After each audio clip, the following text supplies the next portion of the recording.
بسم اللہ الرحمن الرحیم نحمده ونصلی علی رسوله الکریم اما بعد فاعوذ باللہ من الشیطان الرجیم بسم اللہ الرحمن الرحیم الحمد للہ رب العالمین الرحمن الرحیم مالک یوم الدین صدق اللہ العظیم۔ اللہ رب العزت نے اپنے کلام کو اپنے نام سے شروع فرمایا، بسم اللہ الرحمن الرحیم۔ نبی علیہ الصلوۃ والسلام نے ارشاد فرمایا، کل امر ذی بال لم یبدأ بسم اللہ فہو ابتر۔ جو کام بھی اللہ کے نام کے علاوہ سے شروع کیا جائے وہ بے برکت، جڑ کٹا، اس کی کوئی حیثیت نہیں ہے۔ اس لیے جو بھی کام اچھا کام شروع کیا جائے تو بسم اللہ الرحمن الرحیم پڑھا جائے، لیکن اگر خدا نہ خواستہ کوئی شخص گناہ کا کام کر رہا ہے اور بسم اللہ پڑھ رہا ہے تو اس کے کفر میں چلے جانے کا اندیشہ ہے۔ چوری کر رہا ہے، کہتے ہیں اللہ تیرے نام سے بسم اللہ الرحمن الرحیم۔ کوئی بھی گناہ کر رہا ہے اور اللہ کا نام لے لیتا ہے تو گناہ کرتے ہوئے اللہ کا نام لینا ایسی معصیت اور گناہ ہے کہ کفر میں جانے کا اندیشہ ہے۔ تو اللہ نے فرمایا بسم اللہ الرحمن الرحیم، شروع اللہ کے نام سے جو بہت بڑا مہربان اور نہایت رحم کرنے والا ہے۔ الرحمن اور الرحیم میں اس کا ہم ترجمہ کریں گے کہ رحمان اور رحیم کیا ہے۔ 99 صفات ہیں، اللہ کے 100 سے زیادہ نام ہیں، تو اللہ نے الرحمن اور رحیم کی صفت کو یہاں بسم اللہ میں ساتھ کیوں لگایا؟ بسم اللہ الواحد القہار بھی ہو سکتا تھا، بسم اللہ الملک القدوس بھی ہو سکتا تھا، لیکن اللہ نے فرمایا بسم اللہ الرحمن الرحیم، کہ بندہ جب اللہ کے کسی کام کو شروع کرے، اچھے کام کو شروع کرے، نیک کام کو شروع کرے، تو کم از کم اس کے دل میں یہ تصور ہو کہ میں اس رب کے سامنے کھڑا ہوں جو بہت بڑا مہربان اور نہایت رحم کرنے والا ہے۔ اس کے دل میں خوف نہ آئے کہ وہ تو قہار اور جبار ہے۔ تو فرمایا الحمدللہ رب العالمین، تمام تعریفیں اللہ کے لیے، رب العالمین جو تمام جہان والوں کا رب ہے۔ الحمد، حمد کا معنی تعریف، الف لام جو شروع میں ہے اس کا معنی ہے تمام، تمام تعریفیں۔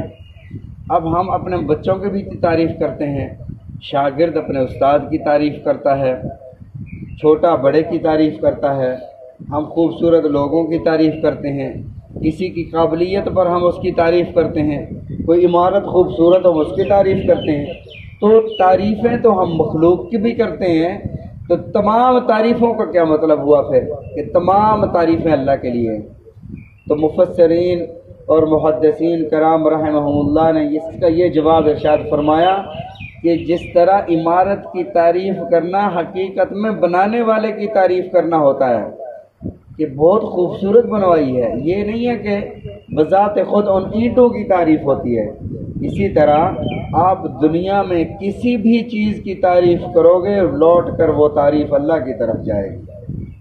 فرمایا الحمد، تمام تعریفیں، جو بھی اپنے زبان سے کوئی تعریف کا لفظ نکالتا ہے وہ اللہ کی طرف لوٹ کر جاتی ہے۔ اور اسی طرح حمد کا معنی شکر بھی ہے۔ شکر کسے کہتے ہیں؟ بدلے میں نعمت ہو اور اس پر اعضاء سے یا اپنی زبان سے شکریہ کے الفاظ بول دینا۔ کوئی آپ پر احسان کرے، آپ کو شکریہ، جزاک اللہ، یہ شکریہ کے الفاظ ہیں۔ یا آپ سر ہلا کر یا سینے پر ہاتھ رکھ کر یوں کہہ دیتے ہو، تو یا اس کے سامنے عاجزی کا اظہار کر دیتے ہو، تو یہ بھی شکریہ ہے۔ تو فرمایا شکریہ بھی اللہ کے لیے، حمد بھی اللہ کے لیے۔ شکریہ اور حمد اللہ کے لیے ہوئی کیوں ہیں؟ تو اللہ نے فرمایا اس لیے کہ وہ تمام جہان والوں کا رب ہے۔ رب کسے کہتے ہیں؟ یہ جو آپ نے جتنے بھی ترجمے سنے ہوں گے کہ اللہ پالنہار ہے، اللہ رب ہے، اللہ پروردگار ہے، یہ ایک مفہوم ہے۔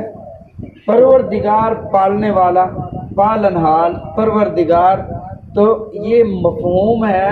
اصل معنی رب کا یہ ہے کہ جو ذات کسی چیز کو آہستہ آہستہ رفتہ رفتہ پروان چڑھائے اسے رب کہتے ہیں۔ درخت اگ رہے ہیں، پودے اگ رہے ہیں، آہستہ آہستہ اللہ انہیں پروان چڑھا رہا ہے۔ ایک چھوٹا سا بچہ ہے، غیر محسوس انداز میں وہ بڑا ہو رہا ہے۔ تو فرمایا کہ وہ آہستہ آہستہ پروان چڑھانے والی ذات ہے، اور جو جس کو جس چیز کی جہاں اور جس دور میں ضرورت ہوتی ہے وہ اسے وہی عطا فرماتا ہے۔ ایک بچہ پیدا ہوا، اب اسے دودھ کی ضرورت ہے، اور کس طرح کا دودھ چاہیے تو اسی طرح کا دودھ اور وہی چیز اسے مہیا فرماتا ہے۔ جب وہ ماں کے پیٹ میں ہے جو اسے چاہیے وہی عطا فرماتا ہے، اور جب دنیا میں آتا ہے تو جو چیز بچے کو چاہیے وہی عطا فرماتا ہے۔ شیر گھاس نہیں کھاتا، گوشت کھاتا ہے تو اللہ اسے گوشت عطا فرماتا ہے۔ جو چیز جس کو جہاں چاہیے اللہ اسے وہی وہ چیز عطا فرماتا ہے، اس لیے کہ وہ رب ہے، وہ جہان والوں کا رب ہے۔ عالمین عالم کی جمع ہے۔ ہمارے سامنے دو ہی عالم نظر آتے ہیں، ایک عالم دنیا ہے، ایک عالم آخرت ہے۔ عالم دنیا اور عالم آخرت، یہ دو عالم ہمیں نظر آ رہے ہیں، لیکن اتنے عالم ہیں کہ جو ہماری سوچ سے، ہماری شمار سے باہر ہیں۔ مثلا انسان پیدا ہوا نہیں تھا ابھی، وہ عالم ارواح میں تھا، وہ عالم ارواح، پھر عالم ارواح سے عالم بطن میں آیا، ماں کے پیٹ میں آیا، یہ بھی ایک عالم ہے، اور عالم بطن سے پھر عالم دنیا میں آیا، یہ بھی عالم ہے، پھر عالم دنیا سے عالم برزخ میں گیا، مرنے کے بعد قبر برزخ کا جہان ہے، پھر عالم برزخ سے عالم حشر میں منتقل ہوا، عالم حشر جہاں حساب و کتاب ہوگا، عالم حشر کے بعد عالم دوزخ ہے یا عالم جنت ہے۔ یہ عالمین، اتنے عالم اللہ نے بنائے، پھر ہر چیز کا اپنا عالم ہے، انسانوں کا اپنا جہان ہے، جنوں کا اپنا جہان ہے، جانوروں کا اپنا جہان ہے، پرندوں کا اپنا جہان ہے، ہر ایک کا اپنا اپنا عالم ہے۔ پھر دریائی جانور ہیں، خشکی کے حیوانات ہیں، ان سب کا عالم، ان سب کا پروردگار اللہ ہے۔ فرمایا الحمد، تمام تعریفیں اس اللہ کے لیے ہیں جو تمام جہان والوں کا پروردگار اور پالنے والا ہے۔ سلیمان علیہ السلام نے اللہ کی بارگاہ میں عرض کیا کہ اللہ میں تیری مخلوق کی دعوت کرنا چاہتا ہوں، تو اللہ نے فرمایا کہ یہ تو میرے انتظامات میں سے ہے، میں ہی مخلوق کو روزی عطا کرتا ہوں۔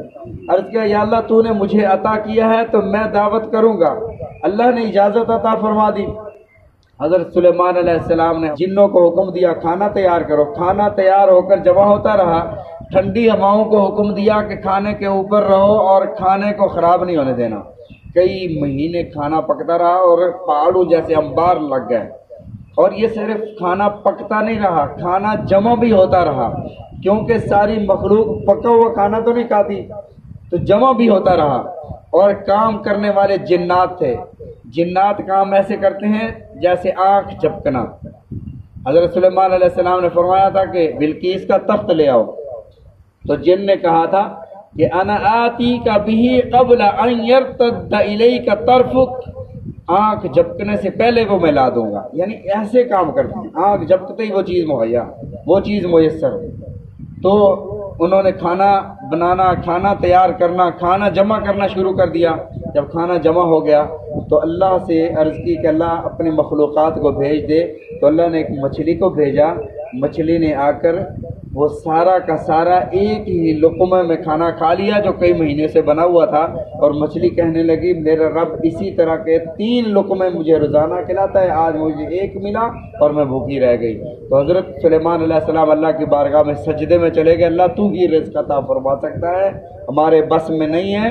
اس لیے چونٹی نے جب پوچھا تھا حضرت سلیمان علیہ السلام سے، سلیمان نے فرمایا کہ مانگ کیا مانگ دیا؟ فرمایا سلیمان میں تو رب سے مانگوں گی، کیونکہ رزق بھی وہی عطا کرتا ہے، عمر بھی وہی عطا فرماتا ہے۔